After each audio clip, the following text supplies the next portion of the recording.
విధ్వంసకర ఆంధ్రప్రదేశ్ నుండి వికసిత ఆంధ్రప్రదేశ్ దిశగా అడుగులేస్తున్నట్టు కూటమి ప్రభుత్వం మాత్రం ఈరోజు పల్లె పండగలో భాగంగా నడవడానికి అనువు కాని రహదారుల నిర్మాణంలో ముందు వరుసలో ఉండడంతో పాటు ప్రజల సమస్యల పరిష్కారానికి మీకోసం అంటూ అధికారులు ఆ సమస్యల పరిష్కారంతో పాటు నియోజకవర్గ ఎమ్మెల్యేలు కూడా ప్రజా దర్బార్ పేరుతో ఈరోజు సమస్యల పరిష్కారం దిశగా అడుగులేస్తున్నట్టు క్రమంలో రాజాం నియోజకవర్గం ఎమ్మెల్యే ఈరోజు ప్రజా దర్బార్లో పాల్గొన్నారు.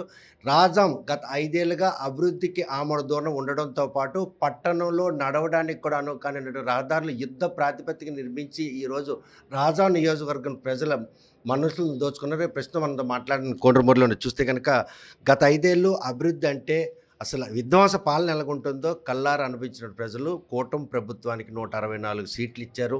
ఈరోజు 10 నెలల గడువులో ఆ సమస్యల పరిష్కారం దిశగా మీరు వెళ్తున్న దీంట్లో ప్రజాదరణ ఎలా ఉందని ఈ 10 నెలల్లో కూటమి సర్కారు ముఖ్యంగా చంద్రబాబు నాయుడు గారు చాలా చక్కగా ప్రజలకు ఏవైతే అవసరాలో అంటే అభివృద్ధి శూన్యాన్ని ఇప్పుడు అభివృద్ధి అనేది కళ్ళ కట్టినట్టు చూపించడం జరుగుతుంది.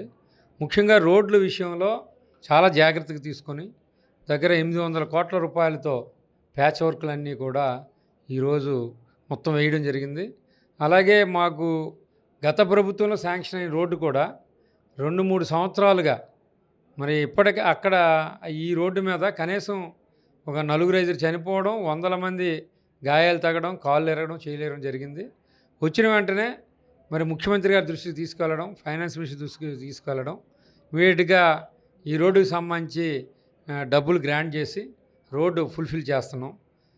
ఎందుకంటే ఈ రోడ్డు ఎంత ముఖ్యం అంటే రాజాం అంబేద్కర్ జంక్షన్ నుంచి జిఎంఆర్ కాలేజ్ వరకు ఈ రూట్లో కనీసం ఉన్న 2 లక్షల మందిలో 1,50,000 మంది ఇదే రూట్లో వెళ్ళాలి. అలాగే ఇంకొక 10 మండలాలకు కూడా వెళ్ళే రోడ్డు ఇది. అంత ఇంపార్టెంట్ రోడ్ని మరి వెంటనే టేకప్ చేయడం జరిగింది, పూర్తి చేస్తున్నాం.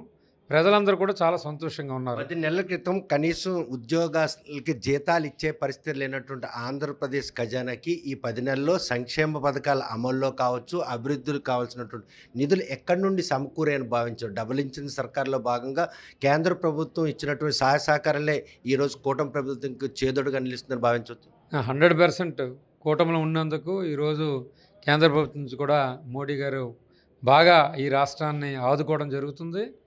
అలాగే చంద్రబాబు నాయుడు గారి దగ్గర ఒక విజన్ ఉంది, ఒక ఆర్థిక క్రమశిక్షణ ఉంది. ఏ డబ్బులు ఏ స్కీమ్కి వస్తే ఆ స్కీమ్కి ఖర్చు పెట్టాలనేది 90% వరకు వెళ్ళడం వల్ల ఈరోజు ఉద్యోగస్తులకు 1వ తారీఖు నాడు జీతాలు అయితేనేమి, లేకపోతే ఇప్పుడు వస్తున్న రోడ్స్ అయితేనేమి, అలాగే ఈరోజు పోలవరంకి సంబంధించిన వచ్చిన డబ్బులు పోలవరానికే ఖర్చు పెట్టడం, అలాగే 60,000 కోట్ల రూపాయలతో రాజధాని నిర్మించాలనుకోవడం, దాన్ని కూడా మరి సెల్ఫ్ సస్టైన్ చేయాలని నాయకుడు ఒక విజన్ ప్రకారం ముందుకెళ్తున్నాడు. నిధులు దారి మళ్లించే ప్రక్రియ పూర్తిగా భూస్థాపితం చేసి ఒక పాలన కొనసాగిస్తుంది కూటమి పాలన చాలా వరకు. ఎందుకంటే కొన్ని ఎసెన్షియల్స్ ఉంటాయి, తప్పని పరిస్థితుల్లో మరి ప్రభుత్వం అప్పటికప్పుడు ఖర్చు పెట్టవలసే పరిస్థితి ఉంటుంది. బడ్జెట్లో ఎంత చెప్పినప్పటికీ, ఎంత కన్వర్సేషన్ ఉన్నప్పటికీ మనకు అప్పులు ఎక్కువ ఉన్నాయి కాబట్టి, రమారమి ఓ 10 లక్షల కోట్ల రూపాయలు అప్పులు ఉన్నాయి కాబట్టి వీటిని అన్నింటినీ కూడా మనం అధిగమిస్తూ అభివృద్ధి ముందుకు తీసుకెళ్ళాలి. అలాగే సర్కార్ని నడపాలి.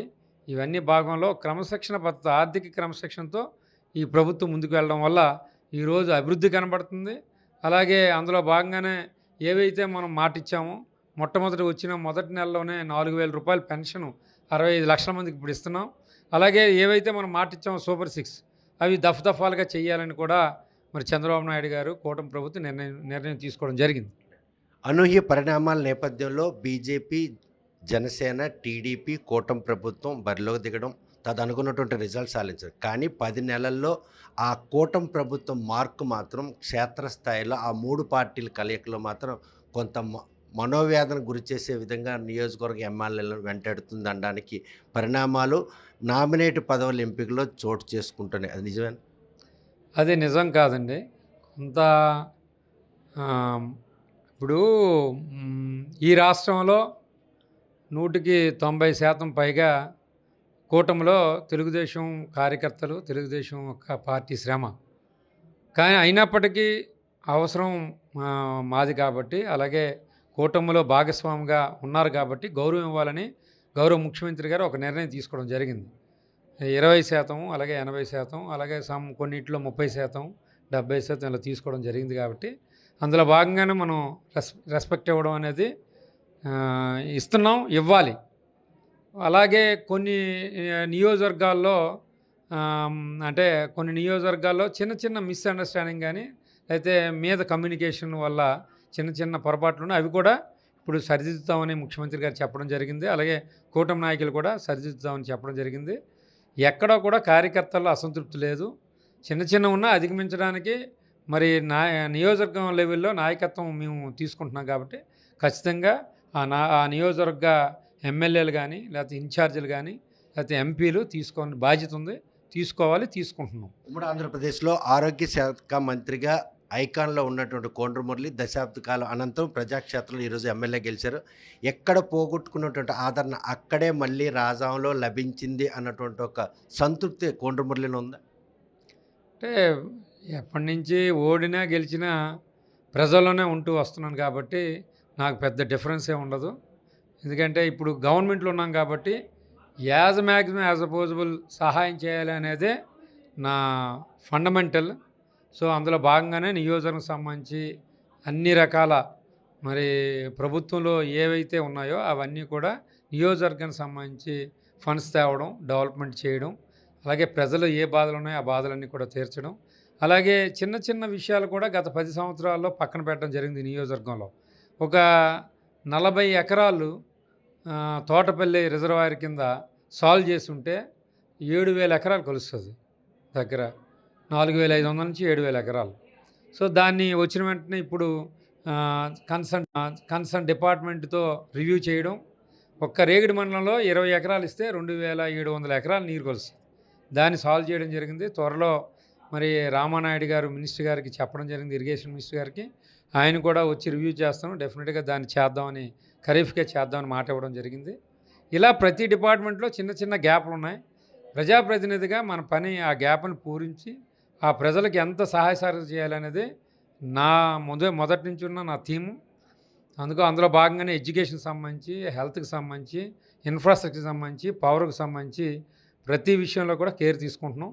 ఈ 5 సంవత్సరాల్లో ఈ నియోజకవర్గంలో మరి 4 మండలాలకు సంబంధించి కూడా టౌన్తో అందరికి ప్రతి ఇంటికి కూడా 3 ఫేజ్ ఇవ్వాలనేది నా యాంబిషను. అది కన్సర్న్ మినిస్టర్ గారితో మాట్లాడడం జరిగింది, అలాగే ఈపీడీసీఎల్ చైర్మన్తో మాట్లాడడం జరిగింది.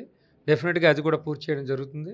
అలా ఈ విధంగా అంత ఇన్ఫ్రాస్ట్రక్చర్ రోడ్లకు సంబంధించి కూడా మరి ఎన్ఆర్జీసీలో ఇప్పటికే ఒక 30 కోట్ల రూపాయలతో రోడ్లు, బీటీ రోడ్లు కానీ సీసీ రోడ్లు అన్నీ కూడా ప్రారంభమయ్యాయి.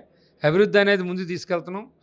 అలాగే సోషల్ వేర్ సంబంధించి కూడాను ఏదైతే మనం గత 10 సంవత్సరాల కింద కట్టుకున్న హాస్టల్స్కి ఈరోజు హాస్టల్ సంబంధించి కూడా ఎక్కడెక్కడ ఇబ్బందులు ఉన్నాయో ఆ సమస్యను అధిగమించడానికి 65 లక్షల రూపాయలు సోషల్ వెల్ఫేర్ డిపార్ట్మెంట్ నుంచి మినిస్టర్ గారు పంపించడం జరిగింది. ఇలా అన్ని డిపార్ట్మెంట్ల మీద కూడా దృష్టి సారిస్తున్నాం. డెఫినెట్గా మా నాయకుడు చంద్రబాబు నాయుడు గారు 2047కి దేశంలోనే ఆంధ్రప్రదేశ్ నెంబర్ 1 అవ్వాలని, అలాగే ఆంధ్రప్రదేశ్లో కూడా టాప్ 10 లోపే మా నియోజకవర్గం ఉండాలని నా వరకు నేను కృషి చేయడం జరుగుతుంది. ఇండస్ట్రియల్ హబ్గా ఉన్నటువంటి రాజాం ఈరోజు ఆ ఉనికిని కోల్పోయే పరిణామాలు చూడగలిగి ఏ కారణం మీరు ఐడెంటిఫై చేశారో మళ్ళీ ఆ పూర్వవైభవం తెచ్చేందుకు రాజా పారిశ్రామిక అభివృద్ధికి కేంద్రంగా చేసేందుకు ప్రయత్నం చేస్తారు? డెఫినెట్గా కృషి చేస్తున్నాం. అందులో భాగంగానే మరి సీఎం గారు ప్రతి నియోజకవర్గంలో కూడా ఒక ఇండస్ట్రియల్ క్లస్టర్ కావాలన్నారు. దానికి ఇప్పటికే ఒక 17 ఎకరాలు ఇవ్వడం జరిగింది. ఇంకొక దగ్గర కూడా 100 ఎకరాలు పైబడి గుర్తించడం జరిగింది. దాన్ని కూడా పంపించడం జరుగుతుంది. అంటే గత 2 శతాబ్దాల కిందట రాజాం నియోజకవర్గం ఇండస్ట్రియల్ ఎస్టేట్గా ఉండేది. రాను రాను పవర్ టారిఫ్స్ ఎక్కువైతేనేమి, లేకపోతే కొన్ని పరిశ్రమలు ఇక్కడ ఎగ్జిస్టెన్స్ ల్యాండ్ కారణంగా ఇప్పుడు పవర్కి సంబంధించిన సంబంధించిన కంపెనీలు ఉండే అవన్నీ కూడా ఎత్తివేయడం జరిగింది. గిట్టుబాటు ధరక అల్యూమినియం రేట్లు పెరగడం వల్ల. అలాగే మరి ఏవైతే ఇక్కడ జూట్ మిల్స్, జూట్ పండించేవారు మొదట్లో, ఇప్పుడు పండించడం లేదు. జూట్ బదులు జొన్న ఎక్కువ పండిస్తున్నారు. జూట్ దొరకని కారణంగా ఈరోజు జూట్ మిల్లు అన్నీ కూడా మూసివేయడం జరిగింది. ప్రభుత్వం కూడా కొంత శ్రద్ధ తీసుకోవాలా. ముఖ్యంగా ఎక్కువగా పవర్ విషయంలోనే అన్ని ఇండస్ట్రీస్ ఇబ్బంది పడుతున్నాయి. దాన్ని ముఖ్యమంత్రిగా సరి చేస్తున్నారు.